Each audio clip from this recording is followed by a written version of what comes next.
안녕하세요. 삶의 지혜를 나누는 시간입니다. 오늘 이 이야기가 여러분의 마음에 작은 위로와 희망이 되기를 소망합니다. 이 메시지가 더 많은 이들에게 닿을 수 있도록 구독과 좋아요로 함께 해주신다면 그것 또한 하나님의 은혜를 나누는 귀한 사역이 될 것입니다. 여러분의 삶에 주님의 평안이 가득하기를 먼저 기도합니다. 자신의 방식에 갇혀 변화를 거부한다면 시대의 흐름 속에서 뒤처지고 말 것입니다. 먼지 속에 남겨진다는 표현처럼 말이죠. 우리 인생에는 수많은 변화의 순간들이 찾아옵니다. 지금 이 순간에도 많은 분들이 삶의 크고 작은 변화들을 겪고 계실 겁니다.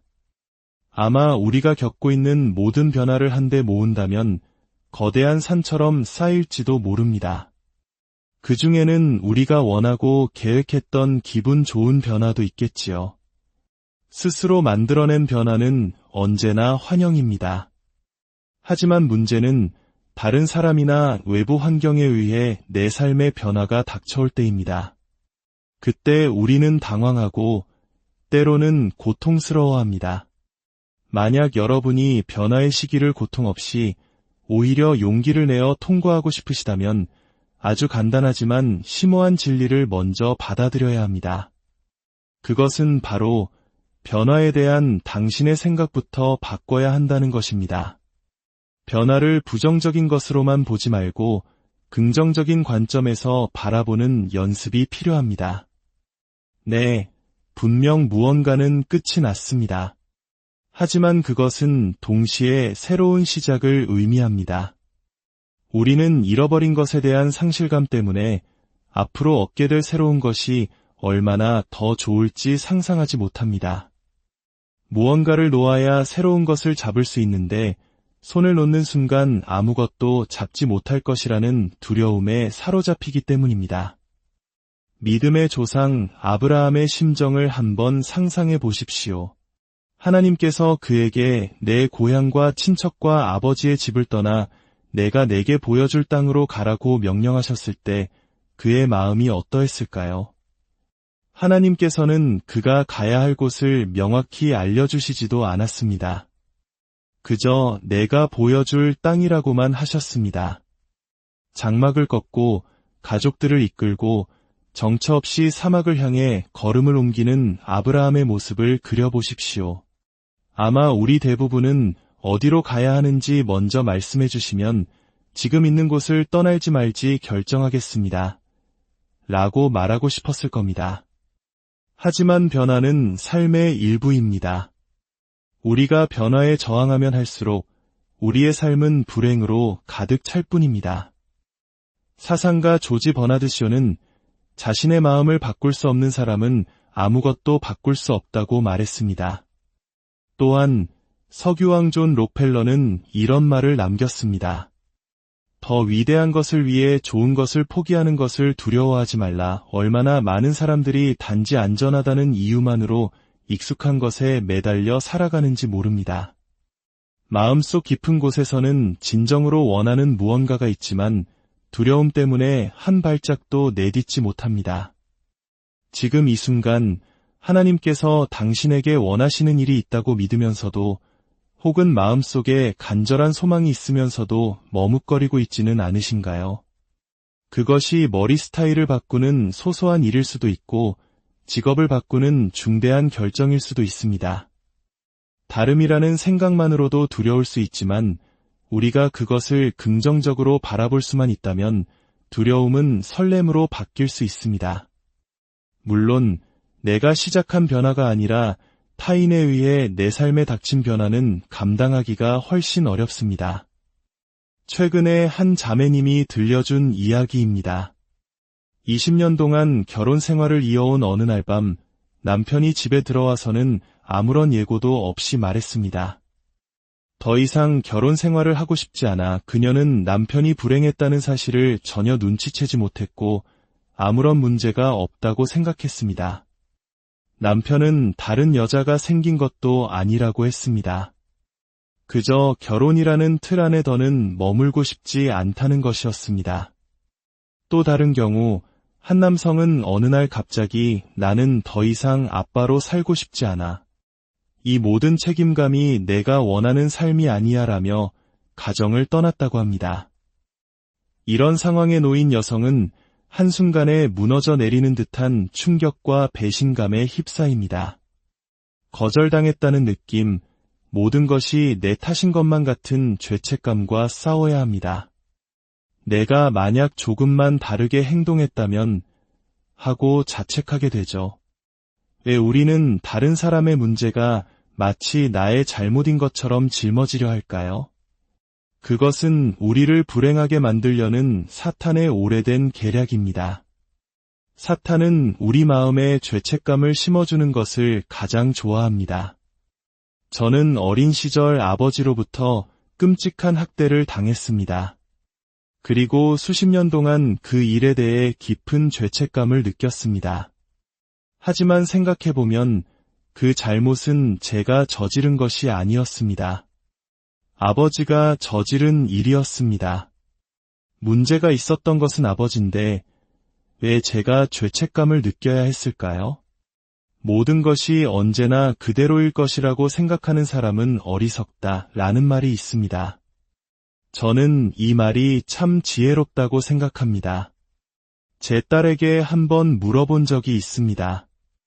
너는 변화에 대해 어떻게 생각하니?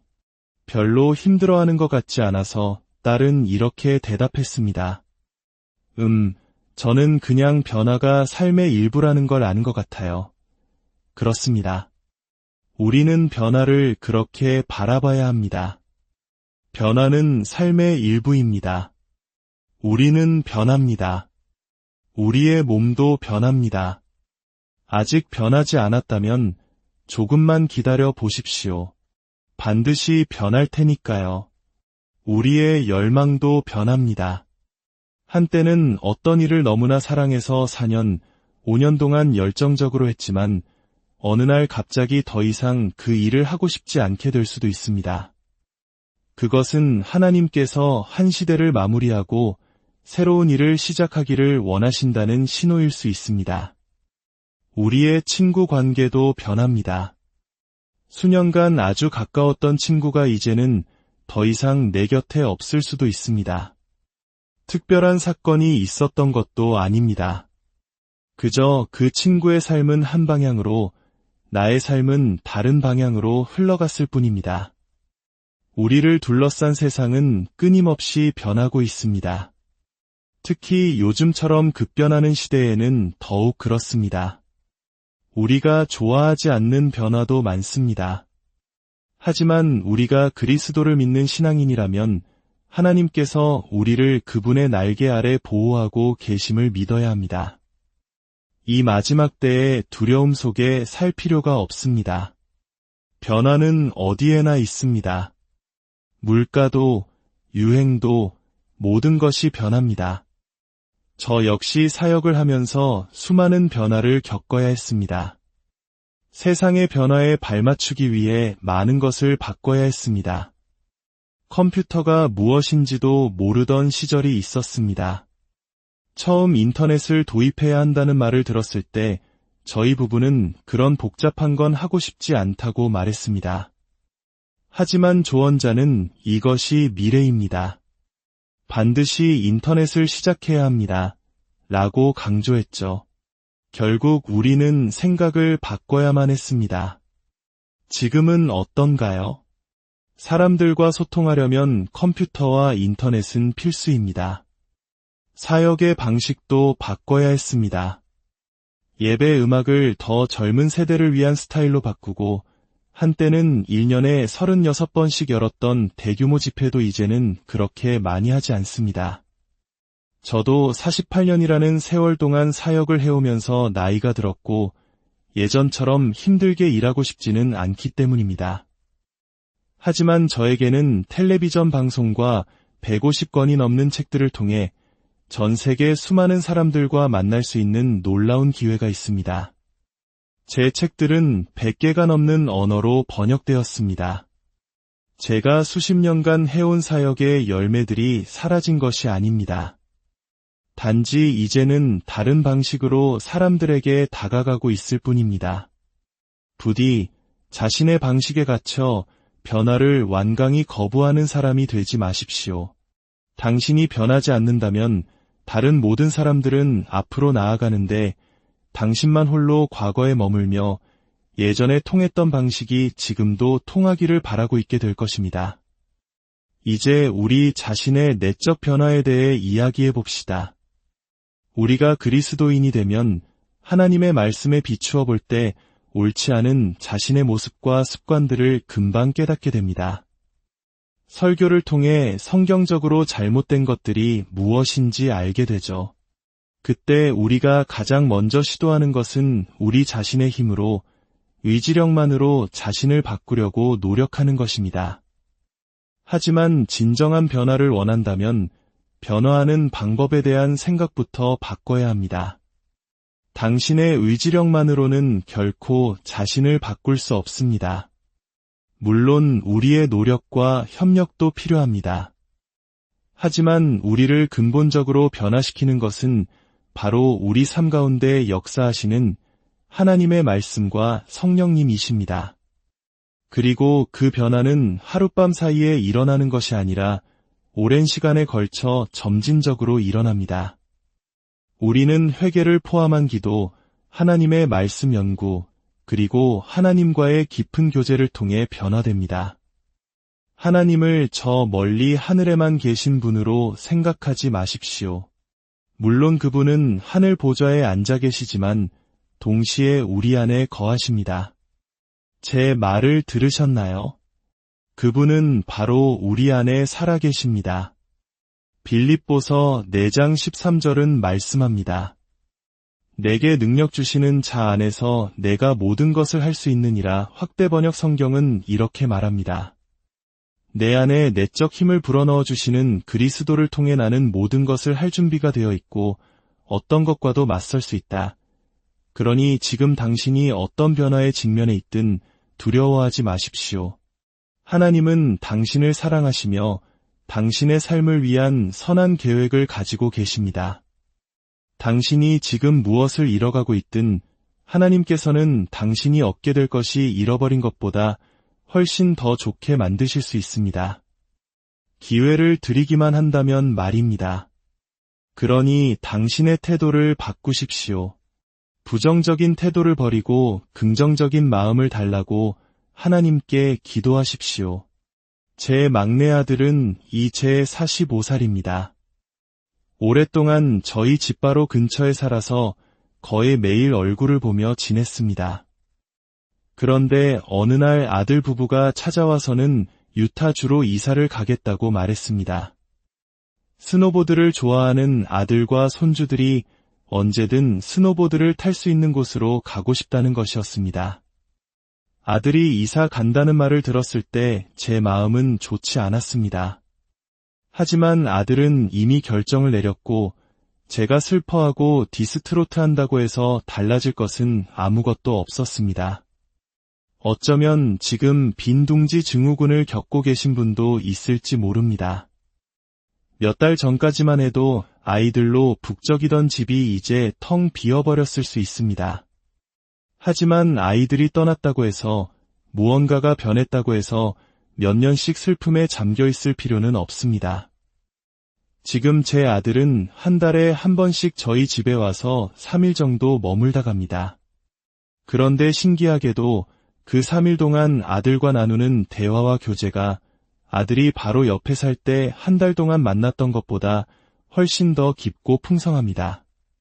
우리는 더 질 높은 시간을 보내게 된 것입니다. 이것은 처음에 아주 나쁘게 보였던 일이 오히려 이전보다 더 좋은 결과로 이어진 하나의 예일 뿐입니다. 어쩌면 직장을 잃으신 분도 있을 겁니다. 물론 큰 충격이고 아무도 원치 않는 일입니다. 하지만 그렇다고 해서 하나님께서 더 좋은 직장을 주실 수 없다는 의미는 아닙니다. 좋은 태도와 긍정적인 고백을 가지십시오. 그리고 당신이 할 수 있는 일을 하십시오. 부지런히 일자리를 찾고 지원서를 내고 이력서를 보내십시오. 그러면 당신은 잃어버렸던 것보다 더 좋은 직장을 얻게 될 것입니다. 우리는 익숙한 것 외에 더 좋은 것은 없을 것이라고 생각하는 경향이 있습니다. 하지만 그것은 절대 사실이 아닙니다. 왜냐하면 하나님은 하나님이시기 때문입니다. 우리의 A 계획이 틀어지거나 세상이 그 계획을 망쳐놓아도 하나님께서는 B 계획을 원래의 A 계획보다 훨씬 더 좋게 만드실 수 있습니다. 왜냐고요? 그분은 하나님이시니까요. 그분은 원하시는 모든 것을 하실 수 있습니다. 하나님께는 불가능한 일이 없습니다. 에베소서 3장 20절은 이렇게 선포합니다. 우리 가운데서 역사하시는 능력대로 우리가 구하거나 생각하는 모든 것에 더 넘치도록 능히 하실 이에게 하나님은 우리가 감히 바라거나 상상하는 것 이상을 행하실 수 있는 분입니다. 당신은 변할 수 있습니다. 변화의 파도를 헤쳐나갈 수 있습니다. 변화 속에서 살아남을 수 있습니다. 오늘 변화에 대한 당신의 마음을 바꿀 수 있습니다. 성경에는 상황이 변할 수 있다고 감히 믿었던 위대한 인물들이 많이 등장합니다. 느헤미야가 좋은 예입니다. 그가 살던 시대에 예루살렘은 폐허가 되어 있었고 성벽은 무너져 내려 적들의 공격에 무방비 상태였습니다. 대부분의 사람들은 이미 포기하고 절망에 빠져 있었습니다. 우리의 도시는 망했어. 이제 우린 끝이야. 라며 한탄만 할 뿐 아무도 아무것도 하지 않았습니다. 그러나 느헤미야가 나타났습니다. 그는 우리가 할 수 있습니다. 라고 외쳤습니다. 느헤미야 1장과 2장을 보면 그는 예루살렘의 비참한 소식을 듣고 주저앉아 며칠 동안 울며 금식하고 하늘의 하나님 앞에 기도했습니다. 그는 슬퍼했지만 동시에 기도했습니다. 슬픔 속에서도 그는 하나님께서 무언가 하실 수 있다고 믿었던 것입니다. 그는 사람들에게 말했습니다. 자, 우리가 예루살렘 성을 건축하여 다시 수치를 당하지 말자. 때로는 사람들에게 필요한 것은 단 한 명의 리더입니다. 우리는 할 수 있다고 말해주는 단 한 사람 말입니다. 당신이 바로 그 한 사람이 될 수 있습니다. 느헤미야와 백성들은 함께 일했고 끊임없이 기도했으며 적들의 방해와 싸웠습니다. 그리고 마침내 그들은 성벽을 완공했습니다. 요셉을 보십시오. 그는 형제들에게 노예로 팔려가는 끔찍하고 고통스러운 상황 속에서도 하나님께서 그 모든 악을 선으로 바꾸실 수 있다고 믿었습니다. 그는 억울하게 13년이나 감옥에 갇혔고 그가 도와준 사람들조차 그를 잊어버리는 것 같았습니다.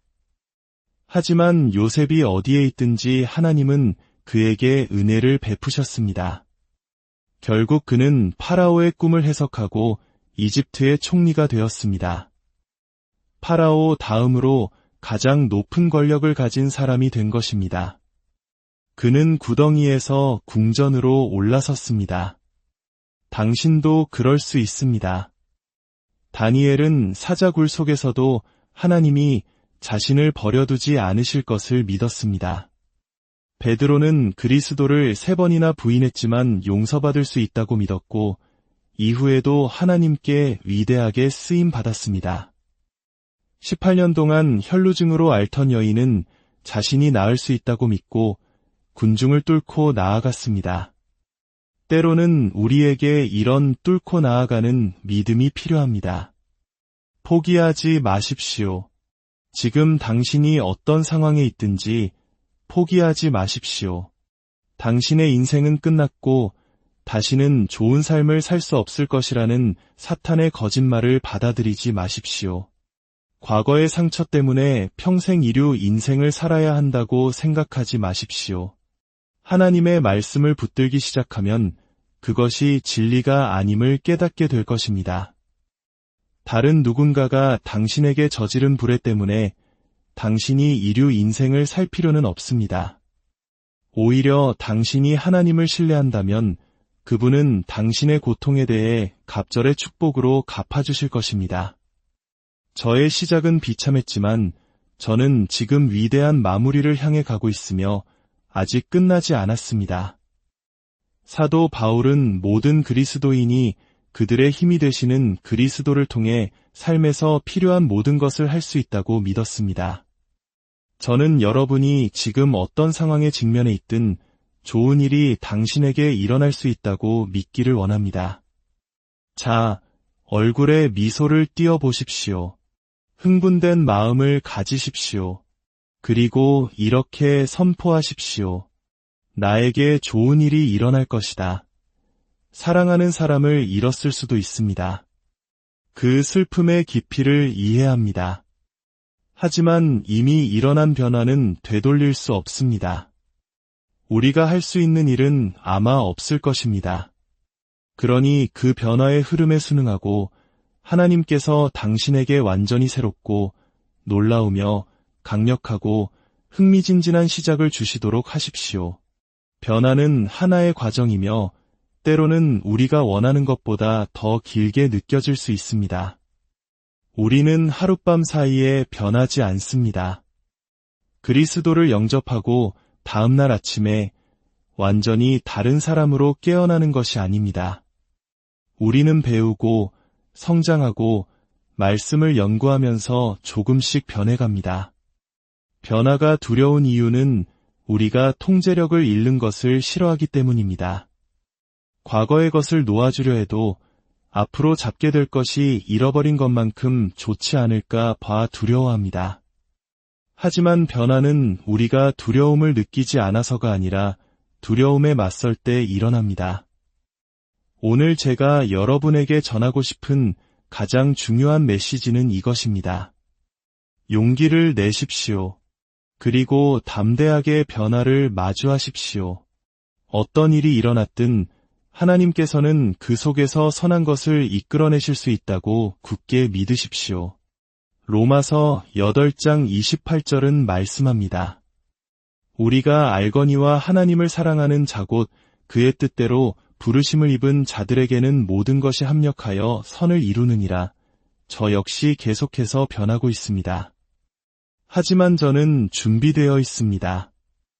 왜냐하면 제 삶을 주관하시는 하나님을 신뢰하기 때문입니다.